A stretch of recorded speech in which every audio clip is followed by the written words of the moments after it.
আপনাকে ধন্যবাদ। আপনার মাধ্যমে তিতুমাত্রা দর্শক শ্রোতা দেশে দেশের বাইরে যারা দেখছেন তাদের সশ্রদ্ধ সালাম। বিজ্ঞ আলোচক, সাবেক ছাত্রনেতা, জাতীয় সংসদের হুইপ, আমার অত্যন্ত প্রিয় জনাব নজরুল ইসলাম বাবুকে আমার শুভেচ্ছা। আসলে আমরা দুইজনে আসছে ছাত্র রাজনীতি করে এখন বর্তমান এই পরিস্থিতিতে বাংলাদেশের মানুষ বিভিন্ন টকশো দেখতেছে।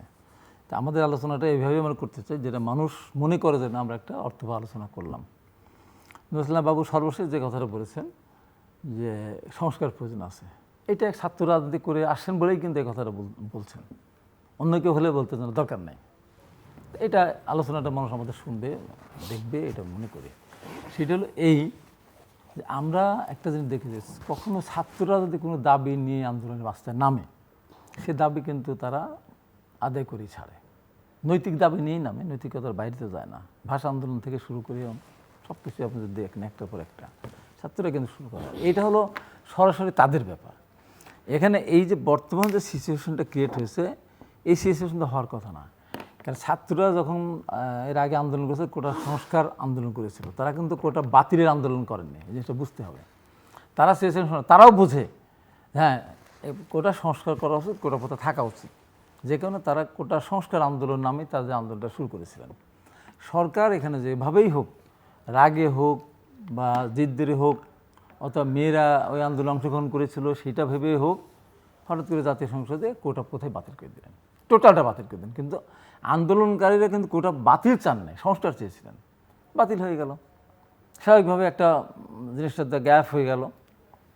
এরপরে ধরেন কোর্টের উপরে একজন ধর মুক্তিযোদ্ধার সন্তান আবেদন করলেন, রিট করলেন, তার পরিপ্রেক্ষিতে কোর্ট আবার টোটালটাই আবার পুনর্বহাল করে দিলেন, যেটা আপনার তত্ত্বাবধায়ক সরকারের ওই জায়গায় নিয়ে যাওয়ার মতো অবস্থা। তত্ত্বাবধায়ক সরকারের দাবিটা আদায় করা হয়েছিল দীর্ঘদিন আন্দোলন করে, 173 দিন হরতাল, অবরোধ, এটা সেটা করে জনগণের আন্দোলনের মধ্য দিয়ে যে দাবি আদায় হয় সেই দাবি কোর্ট বাতিল করতে পারে না, মানে জনগণের আন্দোলনের মধ্য দিয়ে যেটা হয়। তো সেটাও একজনে রিট করলো, তার পরিপ্রেক্ষিতে কোর্ট সেদিন কী বলল যে তত্ত্বাবধায়ক সরকার সংবিধানটা তো সাংঘর্ষিক, তো বাংলাদেশের বর্তমান পরিবেশ পরিস্থিতির পরিপ্রেক্ষিতে আরও দুটি নির্বাচন হতে পারে। সংসদ চাইলে কিনা এটা আমার জানা নাই, আরও দুটো নির্বাচন হতে পারে। এটা যখন সংসদের ঘাড়ে চলে গেল বা সরকারের কাছে চলে গেল, তখন সরকার, উনি তো সংক্ষিপ্ত রায় দিয়ে আত্মরায় দেন, সরকার সংসদে কিন্তু পাশ করে ফেললো। উনি 16 মাস পরে অবসর যাওয়ার পরে তারপরে উনি রায়টা দিলেন, এই যে পূর্ণাঙ্গ রায় দিলেন। এই যে একটা বিরাট একটা ধোঁকা। এটা সংসদ যদি কোর্টের উপরেই নির্ভর করে তাহলে তো 16 মাস পর্যন্ত অপেক্ষা করা হচ্ছিল, এটা করলো না। ঠিক ওই জায়গায় আবার আসছে।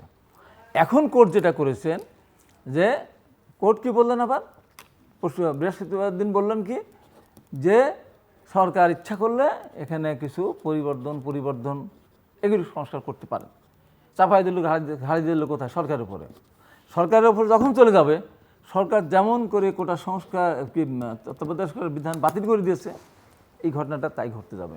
যে কারণে ছাত্ররা ওই ঘটনার পরিপ্রেক্ষিতে বিশ্বাসটা পাচ্ছে না পেয়ে তাদের দাবি যে না, এখানে পূর্ণাঙ্গ এটা নির্বাহী থেকে এটা হতে হবে, আমাদের এই দেশটা পরিষ্কার করতে হবে। এখন আপনি আসেন, আমি একজন মুক্তিযোদ্ধা। আমি যখন মুক্তিযুদ্ধে গেছি, আমার সন্তান চাকরি পাবে এই জন্য আমি যাইনি, আমি চাকরি পাবো সেজন্য আমি যাইনি। কিন্তু স্বাধীনতার পর তখন প্রয়োজন, দেশের প্রয়োজনে সেই সময় একটা অস্থায়ী একটা হয়েছিল যে মুক্তিযোদ্ধারা গিয়েছিল, তাদের 30% কোটা দিয়ে তাদেরকে চাকরিতে যোগদানের সুযোগ করে দেওয়া হয়েছিল ওই পর্যন্ত। এরপরে ধরেন আসলো সন্তান, এরপরে আসে নাতিপুতি। এটা তো কোনোভাবেই গ্রহণযোগ্য না, কোনোভাবেই না।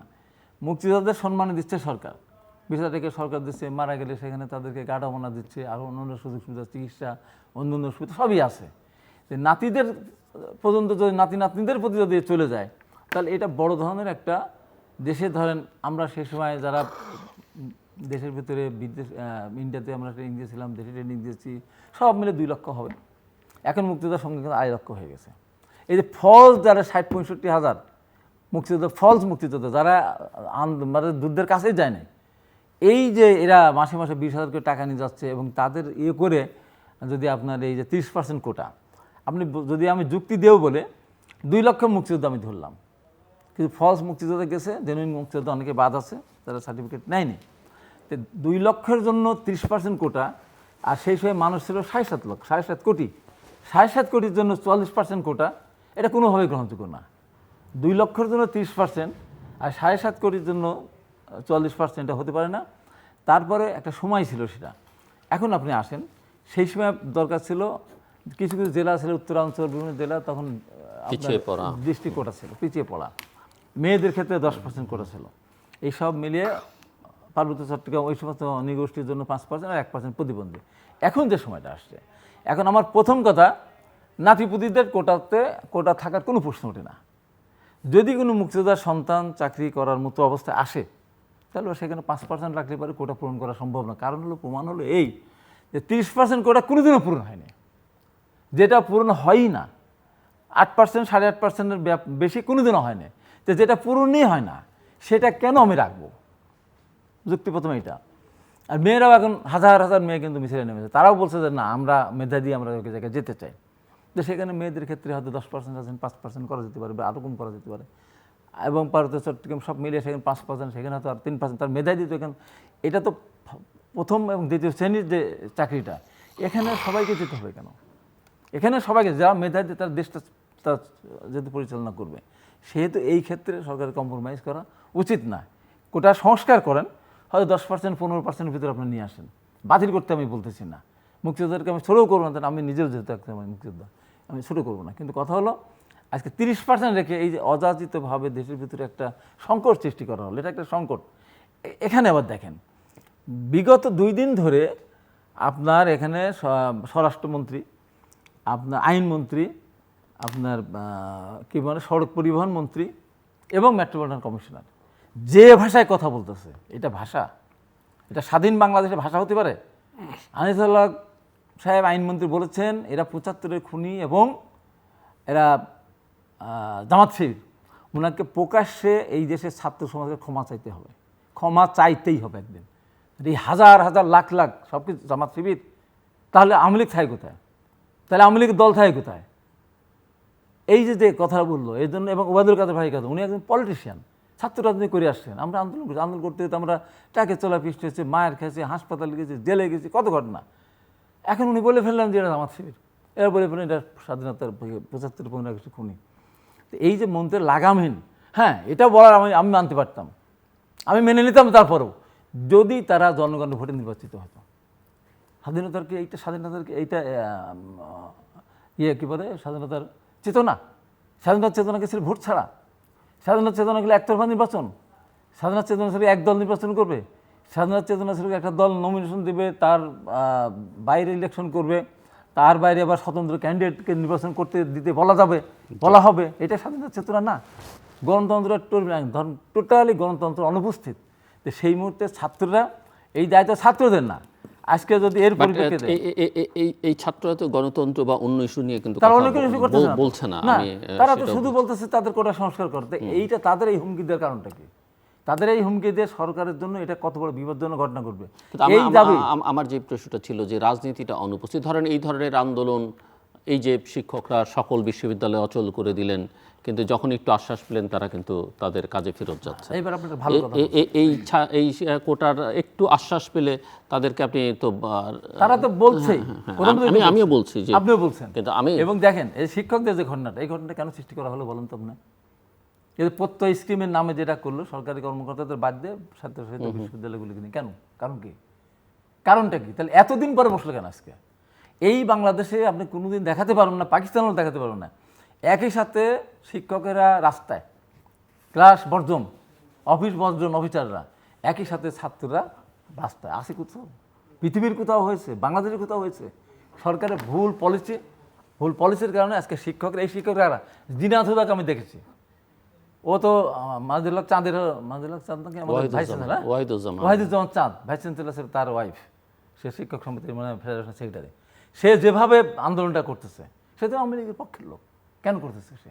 তারা এমন একটা সরকার এমন একটা পলিসি, এটা আমলারা যেই হোক, সরকারকে বিপাকে ফেলার জন্য হোক বা নিজেদের সুবিধা করার জন্য হোক, সরকারকে এই গর্তের ভিতরে ফেলে দিয়ে এখন সরকারকে হাতে নাজেহাল করার জন্য, এতে আমরা সচেতন থাকতেও পারে। কার লাভ কার ক্ষতি? হ্যাঁ, এই যে অবস্থা। এখন আর আগেই যদি এটা করে ফেলতো, তাহলে শিক্ষকরা একদিন ঘরে মাঠে থাকে না। এই যে ছাত্ররা মাঠে আছে, কালকে যদি ছেলেরা তো মাঠে নামবে, সরকার যে ভাষায় কথা বলতেছে এই ভাষা কিন্তু সেটা শুনে সবাই ভয় পাবো না। এই যে মামলা করছে না, যাকে ধরে তাকে অ্যারেস্ট করবে আমাদের বিএনপির মতো, এটা করে সরকার কিন্তু খুব রং পথে চলে যাচ্ছে। এটা কিন্তু বলছে আর আমাদের বিএনপির রাজনীতি আমরা আছি, একটা নির্বাচন হয়ে গেছে, আমরা দল গুছাচ্ছি, আমাদের শুধু ম্যাডামের জন্যই আমরা বলতেছি না, আমরা তো দ্রব্যমূল্যের কথা তার এটা বলার আর কোনো অপেক্ষায় রাখে না। মানুষই বুঝতেছে যে দ্রব্যমূল্য কোথায় অবস্থান করছে। আলুর কেজি 70 টাকা, চালের দাম প্রায় কেন এখন, পেঁয়াজ 120 টাকা আমি কেন? আসছি আবার আপনার কাছে, নজরুল ইসলাম বাবু। দেখেন, হাবিব ভাই বলেছেন, উনি কিন্তু আমাদের নেতা। হাবিব ভাই বলেছেন যে স্বাধীনতার চেতনা কি এই, স্বাধীনতার চেতনা কি এই হবে যে ইচ্ছে করলেই রাস্তাঘাট ব্লক করে দিবি? এদেশের 2 কোটি মানুষ ঢাকা শহরে বসবাস করে, প্রতিদিন সকালবেলা উঠে রাস্তাঘাট ব্লক করে দেওয়া কি স্বাধীনতার পক্ষের চেতনা হতে পারে? স্বাধীনতার চেতনার নস্যাৎ হতে পারে, কিন্তু এটা তো পক্ষের কোনো কাজ না। আর দ্বিতীয়ত হলো যে ন্যায়সঙ্গত দাবি প্রতিষ্ঠিত হবে, সেই প্রতিষ্ঠিত হওয়ার দায় দায়িত্ব নিয়েই কিন্তু প্রধানমন্ত্রী বাতিল করেছিলেন। কিন্তু এখন কোর্ট আমাদের বিচার বিভাগ স্বাধীন সার্বভৌম রাষ্ট্রের একটা প্রতিষ্ঠান। মিস্টার হাবিব, কোর্টের এই আদেশকে আবার ওই তত্ত্বাবধায়ক সরকারের আদেশের সঙ্গে মিলিয়ে দেখবার সেটা চেষ্টা আমি করেছেন। ব্যাখ্যা দিচ্ছি। দেখেন, তো এখন কোর্টকে যারা অবমাননা করবে তারা তো রাষ্ট্রবিরোধী। তো এই ষড়যন্ত্র সাথে সম্পৃক্ত কি? আজকে যারা বলেন যে তত্ত্বাবধায়ক সরকার প্রয়োজন ছিল, সেই বিএনপি কিন্তু আজকে এই ছাত্রদেরকে সমর্থন জানাচ্ছেন। সমর্থন জানানো অন্যায় না, কিন্তু সারাদিন ব্লক থাকবে, এই একটার পর একটা কর্মসূচি দিবে, জনগণ অতিষ্ঠ হবে, সেইটাকে কিভাবে সমর্থন জানায় একটি রাজনৈতিক দল? সেই দলটি কিন্তু বলেন যে তত্ত্বাবধায়ক সরকারের কথা। তত্ত্বাবধায়ক সরকার নিড নেসেসারি যখন ছিল, তখন কিন্তু সর্বদলীয়ভাবেই কিন্তু সবাই সেটা কামনা করেছেন এবং সেটা প্রতিষ্ঠিত হয়েছিল। স্বৈরাচারের বিদায় হয়েছে, বিদায় ঘণ্টা বেজেছে। এরপর এখানে গণতন্ত্র প্রতিষ্ঠিত লড়াই সংগ্রামের মধ্য দিয়ে আমরা অগ্রসরমান। সেই সময় একটা নির্বাচনের মধ্য দিয়ে যেখানে এই সংখ্যাগরিষ্ঠতা নিয়ে আওয়ামী লীগ একক সংখ্যাগরিষ্ঠতা নিয়ে রাষ্ট্রীয় ক্ষমতায় আসলেন, সেই আওয়ামী লীগ সংশোধনী নেবেন, জনগণের সমর্থন নিয়েছেন, কোর্টের সাজেশন নিয়েছেন।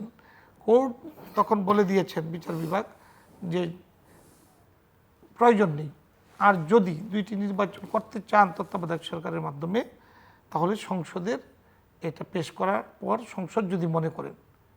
কিন্তু আমার কথা হলো মূল কথা ছিল যে